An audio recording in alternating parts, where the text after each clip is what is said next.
में आने का मुझे अवसर मिला। मैं लंबे समय से लोकसभा के चुनाव के दौर से सम्माननीय केसी पवार जी के संपर्क में हूँ और मेरे कहने पे आप लोगों ने भी उस समय जो राजनीतिक स्वरूप था उसमें मेरे कहने पर आप लोगों ने जो काम किया था, आप उसके लिए भी आपका मैं हृदय से आभारी हूँ। आप सबको मेरी ओर से धन्यवाद। मित्रों, किसी भी क्षेत्र में सफलता, जितने भी लोग दुनिया में सफल हुए हैं, उनका सफलता की यदि पहले में आप जाएंगे तो एक बहुत बड़ा संघर्ष आपको दिखाई देगा। आप जिस दौर से गुजर रहे हैं, इस दौर से हम गुजर चुके हैं। मैं आपके साथ में इसलिए खड़ा हूँ, मुझे कभी एक दृष्टिकोण से देखा जाए तो आपके साथ मुझे नहीं रहना चाहिए, है ना? क्योंकि मैं जिस विधा का आदमी हूँ, वहाँ तो 70, 80 और 90 हज़ार रुपये सैलरी मिल रही है। हम तो परमानेंट लोग हैं ही।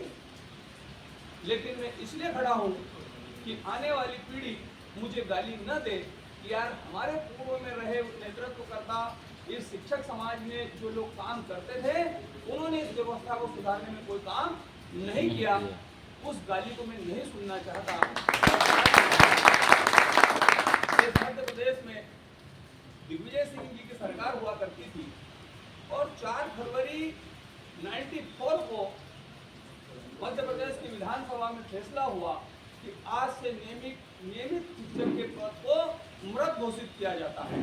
तो उस समय जो नेतृत्वकर्ता थे, जो शिक्षकों के नेता थे और शिक्षा के क्षेत्र में काम करते थे, उन्होंने आवाज नहीं उठाई।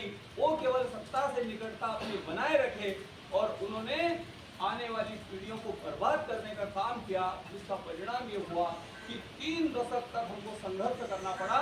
गांव की सड़क से लगाकर दिल्ली के जंतर मंतर तक हमको आंदोलन करना पड़े। यदि उस दिन वो इस बात का विरोध करते तो 4 फरवरी 1994 को जो फैसला हुआ था वो फैसला नहीं होता और उसी दिन हम शिक्षा कर्मी के स्थान पर उसी दिन सहायक शिक्षक और व्याख्याता बनते।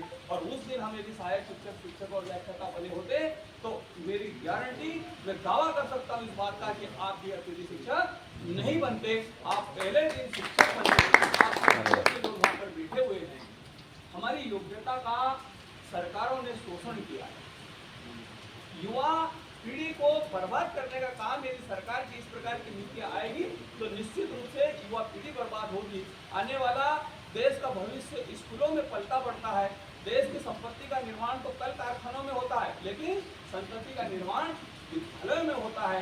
यदि विद्यालय में पढ़ाने वाला शिक्षक पेट से यदि भूखा होगा तो क्या पढ़ाएगा वो? कहते हैं ना अपने यहाँ कि भूखे पेट भजन न हो गोपाला। सबसे पहले व्यक्ति सबसे पहले व्यवस्था अपनी देखेगा। यदि मान लो कभी नदी में बाढ़ आ जाए और 2 जन हो, पति पत्नी दोनों हो, और कभी बाढ़ में बहने लगे तो व्यक्ति सबसे पहले प्रयास क्या करेगा? खुद को बचाना। जब हमारा खुद का ही भविष्य न हो तो दूसरे के भविष्य के लिए व्यक्ति कितना सोच पाएगा? ये सरकारों को, जो शिक्षा के क्षेत्र में काम करने वाले, जो नीतियां बनाने वाले लोग हैं, उनको इस दिशा में विचार करना चाहिए। हमने लंबा संघर्ष किया। हमको 500 रुपये सैलरी मिलती थी, 500 से लगाकर आज हम 70, 80 और 90 हज़ार तक पहुंचे। इसमें बहुत बड़ा संघर्ष है, बहुत बड़ा संघर्ष की गाथा है। हमने एक ऐसी व्यवस्था को निर्माण करवाया कि अब आने वाली पीढ़ी पहले दिन से प्राथमिक शिक्षक, माध्यमिक शिक्षक और उच्चतर माध्यमिक शिक्षक बनती है। 2018 में 21 जनवरी 2018 को हमने इस प्रदेश में वो संविदा नाम की व्यवस्था ही समाप्त करवा दी।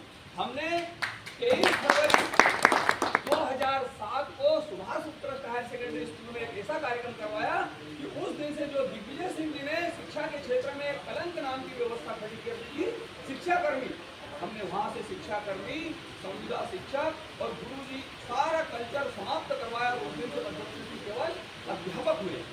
तो सरकारों को लगता है ये लड़ने वाले लोग हैं। हमने हमारे से ज्यादा मध्य प्रदेश में शिक्षाकर्मियों से ज्यादा बड़ा आंदोलन किसी ने नहीं किया। बहुत समय, बहुत सालों तक ग्वालियर के महालेखा कार्यालय पर लिखा होता था कि यदि आंदोलन करना हो तो शिक्षाकर्मियों से सीखो। ये वहाँ पर एक कोटेशन लिखा होता था। तो जब सरकारों को लगा कि यार ये बहुत गड़बड़ करते, बहुत आंदोलन करते हैं, तो दिग्विजय सिंह जी ने 2000 में 98 में हमारी शिक्षाकर्मी की भर्ती आखिरी रही। उसके बाद में शिक्षाकर्मियों की भर्तियां नहीं उसको बंद कर दे फिर